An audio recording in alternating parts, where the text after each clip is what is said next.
2010. In the leafy suburbs of London, England, home renovators make a grisly discovery. The mini digger unearthed a skull. We knew that it was not a disturbed grave site. It was a skull on its own. A lone human skull can only mean foul play. But to whom does it belong? They managed to narrow it down to a death between the 17th century and 1880. To identify this antique victim, police will have to delve into London's dark past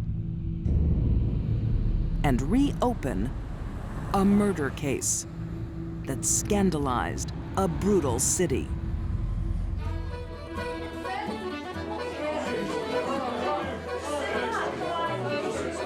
England, 1870s. Kate Webster is celebrating moving to London. Kate Webster was an Irish woman who came to England and effectively was a career criminal. She was cunning. She learned how to be a criminal from an early age. Kate hasn't come to London for a job. She's come to steal. But she's not very good at it and is soon caught and jailed for 5 years. On her release, she is determined to have an easier life. Kate Webster's life couldn't have been much harder than it was. Kate had almost no education. She worked in people's homes as a housekeeper, and she wasn't very good at that.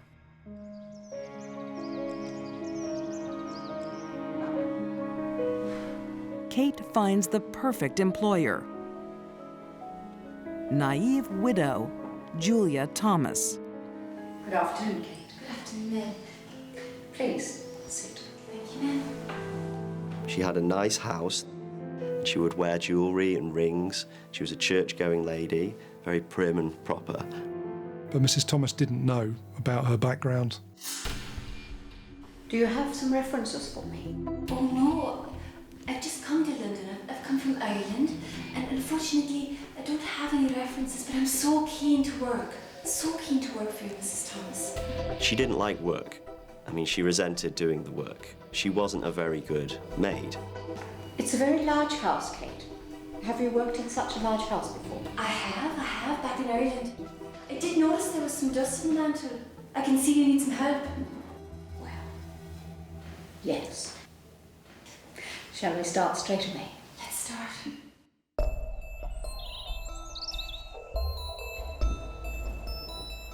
Kate Webster is a talented con artist and thief, but an atrocious housekeeper.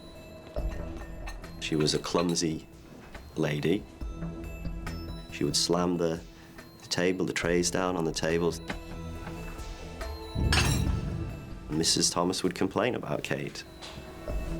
And Kate has a more serious problem. She's an alcoholic and a bad-tempered drunk. She was a big drinker. She was often annoyed at people. Julia Thomas decides to make a stand. She feared Kate Webster. She had built up the courage to sack her. Where have you been? Oh, you're drunk! I told you I will not tolerate you going to the public house, and with your work not done, then you do go on your bidding. Oh, leave it be, woman. It'll get done. It'll get done in my own good time. I will not tolerate this. That is enough. And then she was asked to leave the house. That's enough. What? You must find other employment. I'm going. You most certainly are. You make me. I will. She wasn't happy about it. She's been insulted. Now go to your room now. May I go to my room? What will I be thinking of, huh? What am I going to be doing? I'm going to be thinking in my own head what to do. Kate convinces Mrs. Thomas to give her time to find accommodation. You've got a Watch yourself, missus. Go! Then she did allow Kate to spend the weekend in her home before she left. I think this was a big mistake.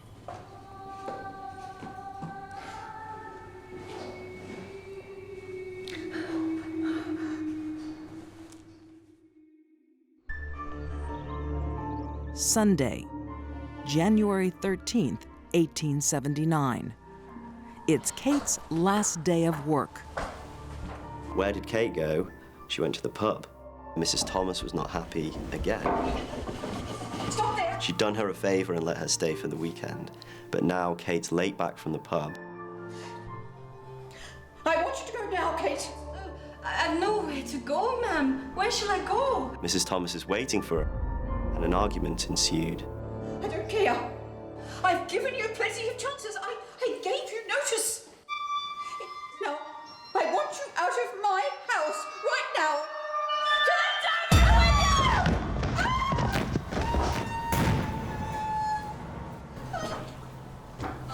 She threw her down the stairs. Kate! Kate, help! That was a terrible evathra, wasn't it? Help me! Shush! Be quiet! To prevent Mrs. Thomas from screaming, she strangled her. Help me! It'll be fine. Oh, It'll be fine. no! Yeah!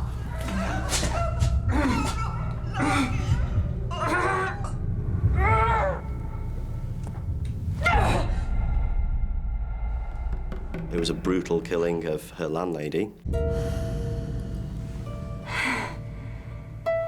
I think a culmination of all the stresses Kate was under finally came together at the top of that landing. Her alcohol problem, her low wages, and her repeated failures at even a simple menial job just made her snap. Kate Webster has killed her employer. But she doesn't run. For the first time in her life, now Kate had some power, and she used it. Kate has come up with a monstrous plan that will shock London society.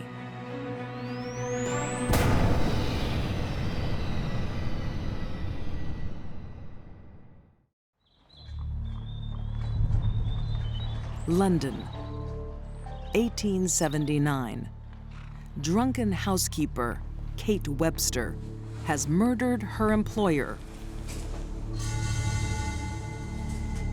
Now she chooses the most gruesome method to get rid of the body.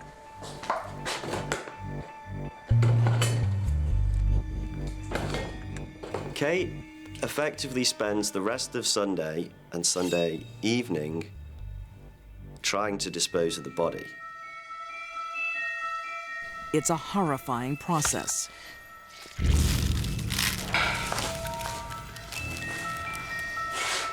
She dismembered the body using a meat saw and a razor.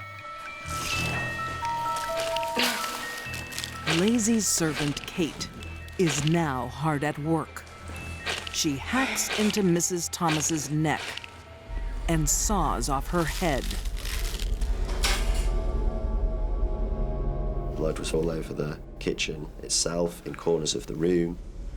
So I think it's fair to say disgusting. It's a lot easier to get rid of a human body than the way Kate went about it, and a lot less ghoulish to simply bury a body in the basement. There was something in Kate that drove her to do that. I think she liked it.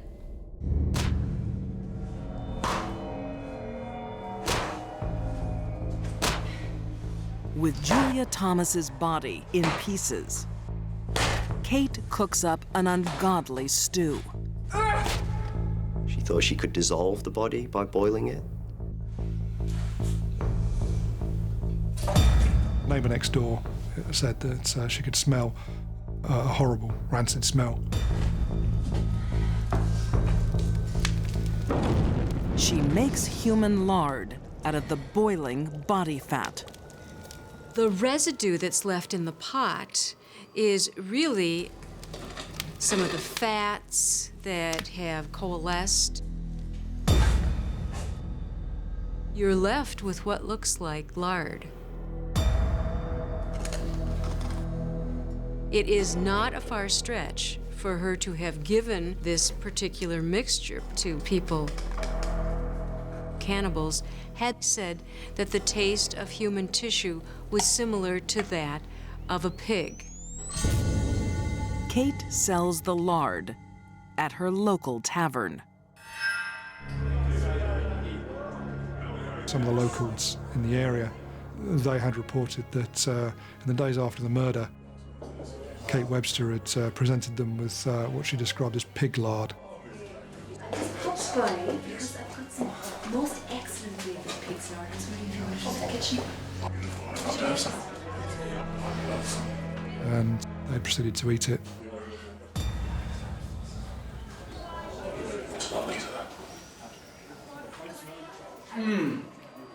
Delicious.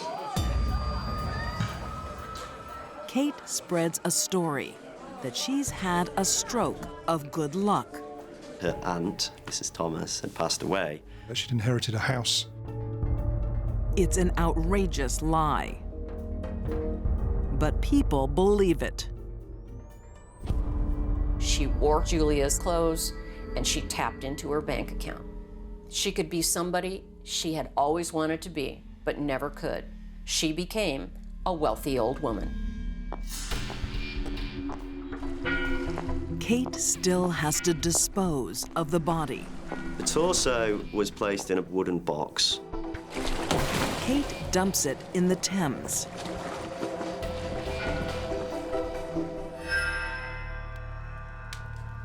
But not all the body parts will fit.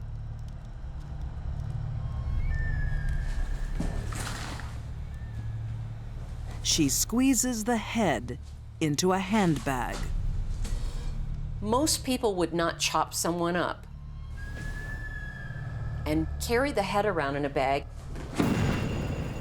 Kate seems to have gone nuts. Kate hides the head, where it remains undisturbed for over a century.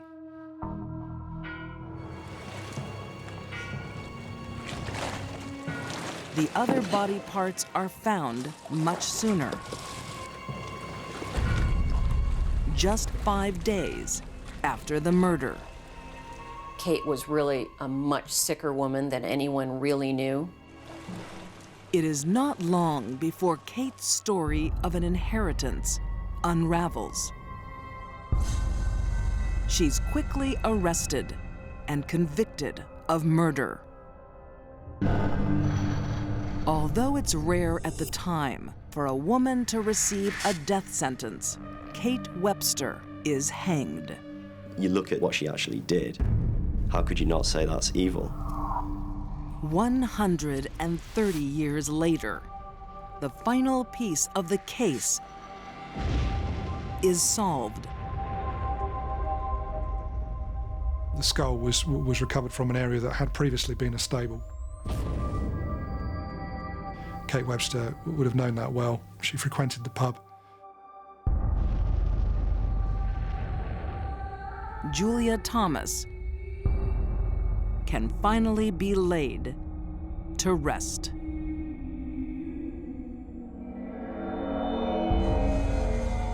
If that murder hadn't happened on that day, Kate would have eventually had a row with someone and they would have ended up dead. And then possibly in the kitchen.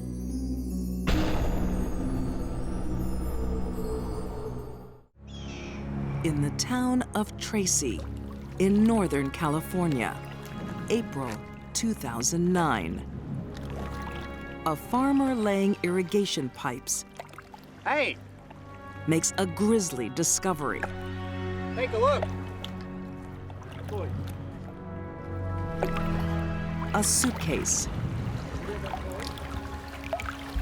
Inside it is the tiny corpse of a missing 8-year-old girl.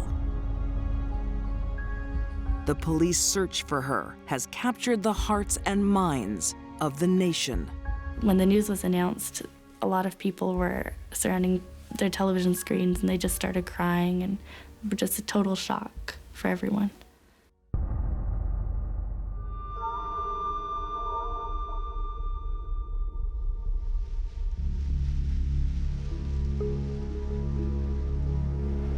"28-year-old Melissa Huckabee is a familiar face in her grandfather's church. Her grandfather is the pastor at the local church.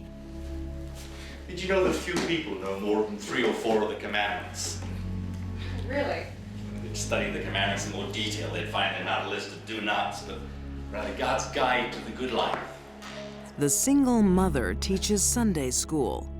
One of her pupils is her 6-year-old daughter, Madison.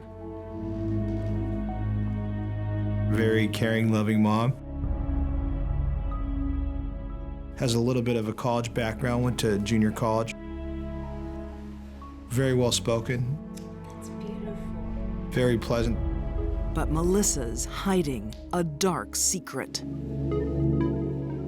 She became deeply disturbed and started cutting herself, and the depression really kicked in, and she turned to self-harm. Melissa suffers from bipolar disorder. Her extreme mood swings are tempered by medication. If you met Melissa, you'd have no idea that she had a bipolar personality. She had, over the years, gotten really good at just hiding that part of herself from the world.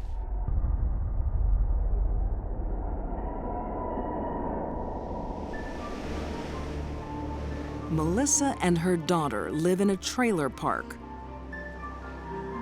A regular playmate is 8-year-old Sandra Cantu.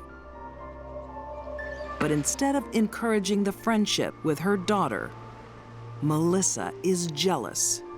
Sandra, it's time to go home. Melissa had to be the center of an attention. Melissa struggled to share a relationship that involved 3 people. She needed to be in a relationship that she can manipulate. Another little friend is Melody, and she is about to experience Melissa's jealousy firsthand. Hey kids, come and get a drink. In January 2009, she drugs her daughter's playmate with her bipolar medication, benzodiazepine.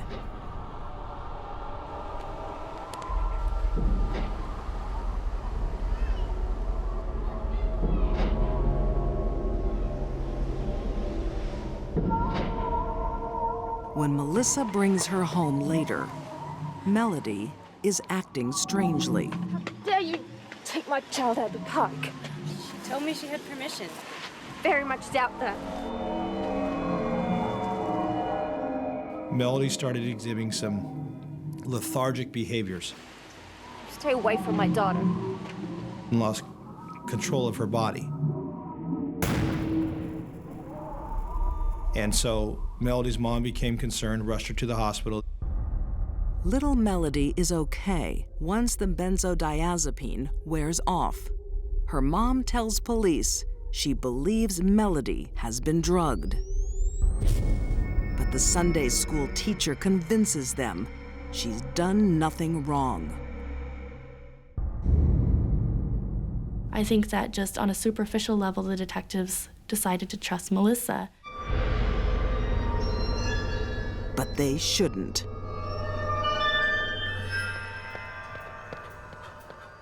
Two months later, Melissa is at it again, this time drugging a boyfriend. Here, drink this. She offered a drink. What is that? It's a vitamin supplement. Well, it's bitter. It's disgusting. Told him he was drinking some type of energy drink. He drank it. I feel sick. I'm going home. Later that night, police find him passed out behind the wheel and assume he is drunk. He gets arrested. His blood's taken. So those samples are submitted. and come back with nothing in them. She gave each of those people small doses of her own medication just to see the effect it would have on them. She was testing for the big day. Over 2 months, Melissa secretly sedates 2 innocent people. And there will be a 3rd victim.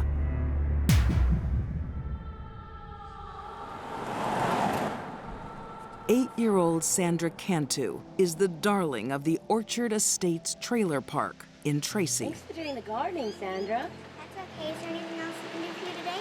Maybe you could do some weeding for me. Okay. She was a bubbly little girl. She was friendly. She was always looking for attention from adults. Very outgoing, very photogenic, very jubilant kid. Loved to play with the different kids in the trailer park. Sandra's friendship with Madison Huckabee would delight most moms. But for Melissa, it's a threat. Melissa's now losing time with her daughter to the point where it makes her jealous. That's all she had left was Madison. She didn't have a husband. She couldn't keep her boyfriend. Her grandparents were getting tired of her. But March 27th, 2009, will be Sandra Cantu's last play date.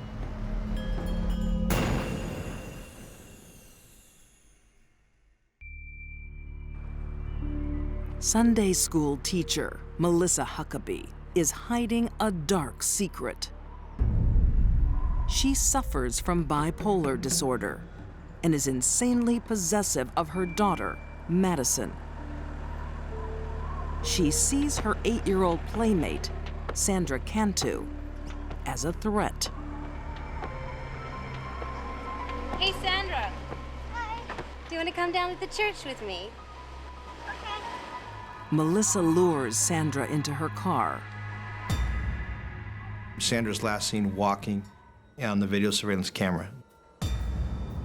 And takes her to a place where the whole community feels safe. Her grandfather's church. Again, she uses her prescription medicine. Sandra Cantu first was drugged by Melissa Huckabee with a sedative that would have put most adults to sleep. Sandra. Benzodiazepine, that chemical itself, is going to knock her out. She's going to lose control of her muscles almost to the point where it paralyzes her. And it's not over yet. Melissa soaks a rag in rubbing alcohol. The smothering is going to be what actually kills her. Isopropyl displaces oxygen. You displace a person's oxygen, they can't breathe, therefore they can't breathe, their heart stops.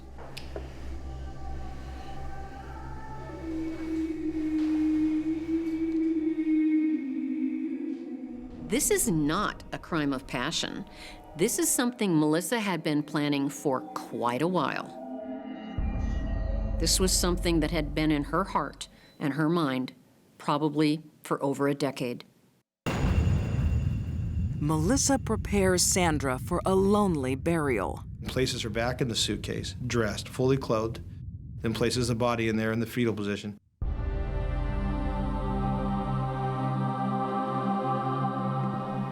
She drives Sandra's body to a murky irrigation pond. Where she dumps her, pushes the suitcase into the water.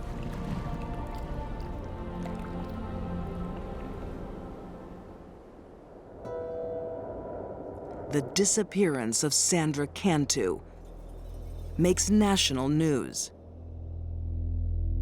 Community would gather outside the mobile home park and hold a candlelight vigil, and there would be prayers, people would sing, they would keep reminding everyone that we're going to keep searching. Detectives soon discover one resident is particularly anxious to help. Self-confessed crime show fanatic, Melissa Huckabee. Hi, it's Melissa. My Eddie Bohr suitcase is being stolen.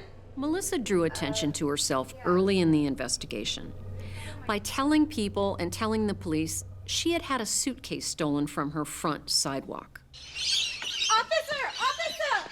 Then she approaches police with a potential breakthrough. I found it on my way to the manager's trailer. Let me take a look. The day after Sandra goes missing, she finds a note in the park that says Cantu locked and stolen suitcase, water, Bachetti Road, Whitehall Road, and witnessed. My suitcase was stolen. Melissa's cat and mouse games with the police and the FBI agents on site were nothing less than kind of a look at me, but I'm not guilty. They became suspicious of her almost immediately. It's big enough to hold a child.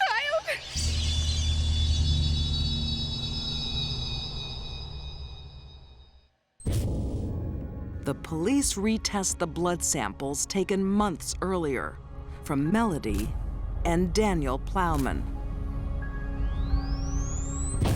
This time, they're specifically looking for Melissa's prescription medication. In their blood, we found benzodiazepine, one of the chemicals in one of the 3 prescription antidepressant medications that Melissa takes for her bipolar.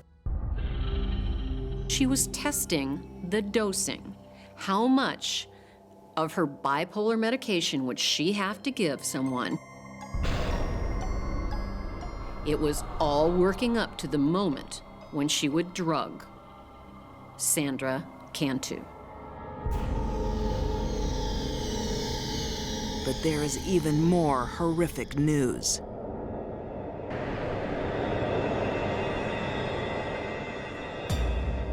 The autopsy reveals 8-year-old Sandra has been raped. The sexual assault did not occur by a male's penis. A search of Melissa's church reveals a blood-stained rolling pin. We found Sandra's DNA on both ends of the rolling pin.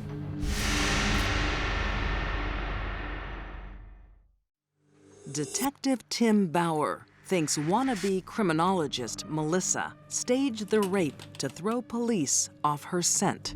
She would know that we would look at a male suspect for this type of crime. I think she did it as a ploy to try to throw us off in, placing her as the murderer. But criminal profiler Candice DeLong suspects there's more to it. I think Melissa Huckabee had a long-standing desire. Physical, sexual desire to exert power over a young child. A sexual crime or irrational jealousy. Only Melissa knows. But she never tells. She agrees to plead guilty to murder if the prosecutors drop the rape charge. Melissa escaped the death penalty and escaped a trial, and that a little girl who was found to be raped, there was no justice for that part of the crime. She is nothing more or less than a rapist. A child rapist. That was the purpose of the murder. The murder was to hide the sexual assault. The purpose of grabbing Sandra Cantu was sexual homicide. In 2010, Melissa is sentenced to life with no chance of parole. There was no lesson learned here. It was just a total betrayal of trust. You really can't see it coming. What's rare about her is that she's a woman and she was not acting in concert with a man. And that makes Melissa a very deadly woman.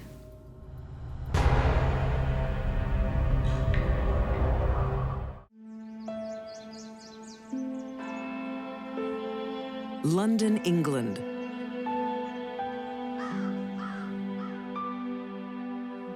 In the 18th century, giving birth is a matter of life and death.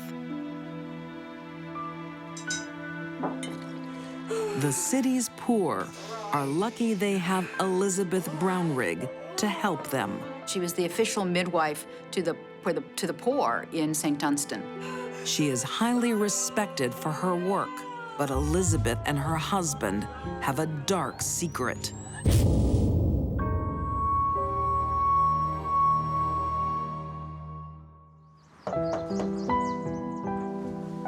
The community trusts Elizabeth. Hello, Mr. Jacobs, how are you? The local church places orphans in her care. Allow me to introduce your new apprentice, Miss Mary Mitchell. Pleased to meet your acquaintance, ma'am. They placed children as apprentices in households where they would be put to work. She looks a bit scrawny, doesn't In the she? 1760s, it's a way of giving unwanted children a second chance. A lot of kids were treated very well. They became members of the family. They became their children. Then there were the unlucky ones. Right, you're prepared to work. Oh, yes, ma'am. Starting in here.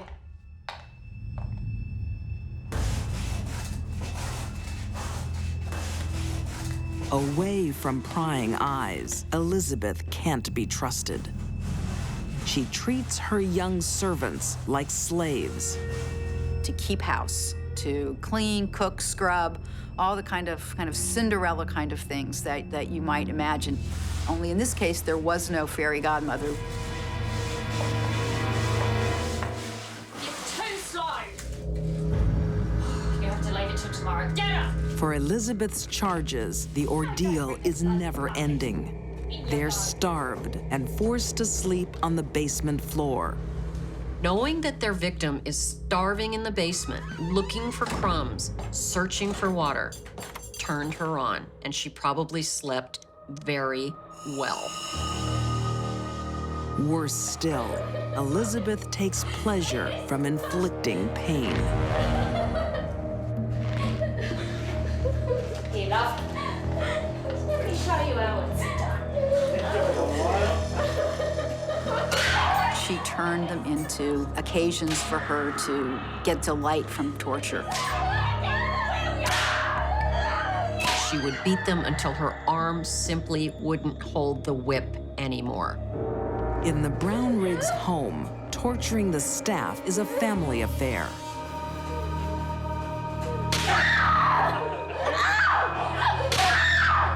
Misery loves company, and Elizabeth wanted to share what was going on. She involved the two most important men in her life, her husband and her son, in her evil behavior. John Brownrigg is a weak man who was under the thumb of his wife. The son is a somewhat different matter. James and Elizabeth seem to have taken turns in disciplining the apprentices. The girls were being starved. They were being denied proper clothing. She seemed to have had a hair trigger, so whenever they did anything wrong, they were beaten or hit. In one notable instance, Mary Mitchell is accused of eating a few chestnuts that are in the son's room. Such a thing was considered theft and had to be punished severely. After this incident, she's beaten terribly. In another situation, one of the girls answers back, and Mrs. Brownrigg slices her tongue with a pair of scissors. When she can't take any more, one girl runs away.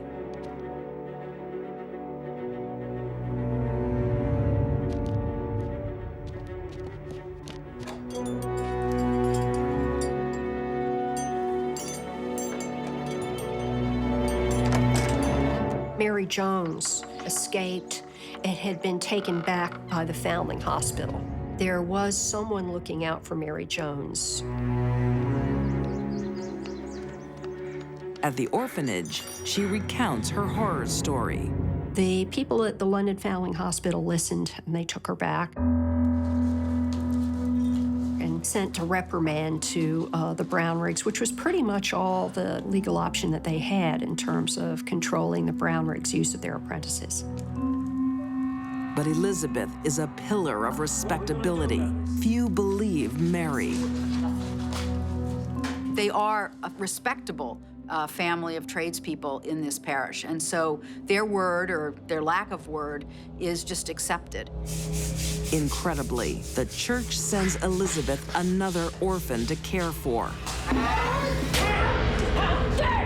14-year-old Mary Clifford. There was something about Mary Clifford that set Mrs. Brownrigg off.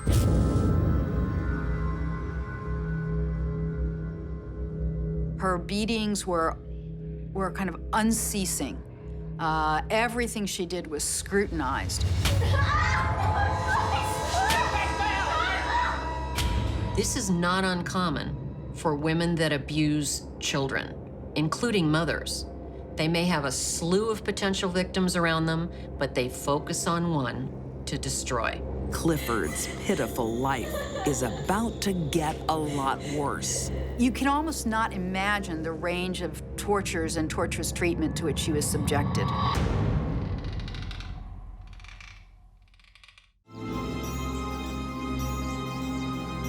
(1760s), London, England. Respected middle-class midwife Elizabeth Brownrigg is hiding a dark side.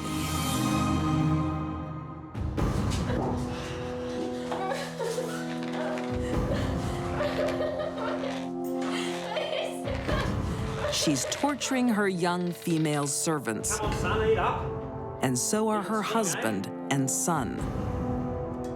Although all of Elizabeth's charges were subjected to unimaginable abuse, she focused all her anger and sadism on one, Mary Clifford. You're so much better than us, don't you?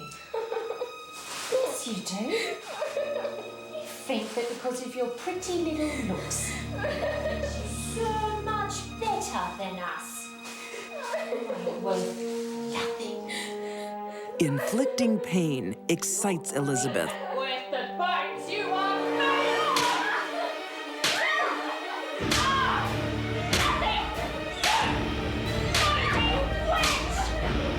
of! She's turned on by the power and suffering. Sexual sadism is a condition in which an individual becomes aroused at the infliction of pain, emotional, physical, or sexual, on a helpless victim. Elizabeth's husband, John, and her son, James, willingly join in. It's not what they do to the victim, it's the response that turns them on. For over a year, 14-year-old Mary is brutally tortured. Whenever a body is suspended by its arms or hands, there's the obvious discomfort of the restraints. Lost for words. But most importantly, their oxygen saturation is going to go down because they're unable to breathe appropriately. Mary's abandoned in the cellar with the pigs. Her body is covered in open, rotting wounds. It would be very likely that an individual who'd been repetitively beaten, not fed well, and restrained could have gotten an infection to one of their wounds. We end up with infections of the lungs, pneumonia, infections of the brain, meningitis or encephalitis, and death follows very shortly thereafter.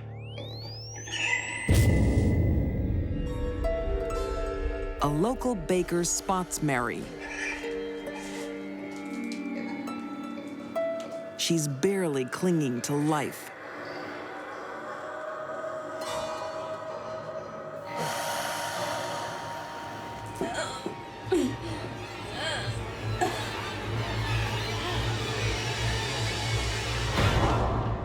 He raised the alarm. Mrs. Brownrigg! Parish officers come to the house, and they demand that the Brownriggs present Mary Clifford. Confronted by church authorities, the Brownriggs play dumb. She was naked and badly beaten. Perhaps you saw our servant Mary Mitchell. She feeds the pigs. Mr. Brownrigg at first denies that she's there. Then he eventually brings out Mary Mitchell, and he says, here's the girl you're looking for. Mary? Mary, are you all right, my love? This is not Mary Clifford. The girl I told you about is in even worse condition. The eagle-eyed baker sees right through their lie. Mrs. Brownrigg, where is Mary Clifford? I said we don't have anyone of that name here. Don't lie to me, Mrs. Brownrigg. Where is Mary Clifford? I can't pull her out of thin air. She's not here. Brownrigg, get out of my way. I did not invite you into our house. Finally, after a search of the whole house, they find her in the basement.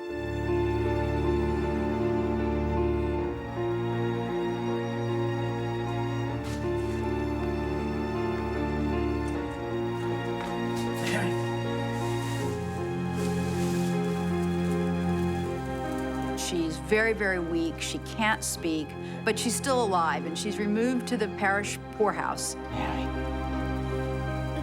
But the rescue comes too late. 4 days later, 14-year-old Mary Clifford dies from her horrific injuries.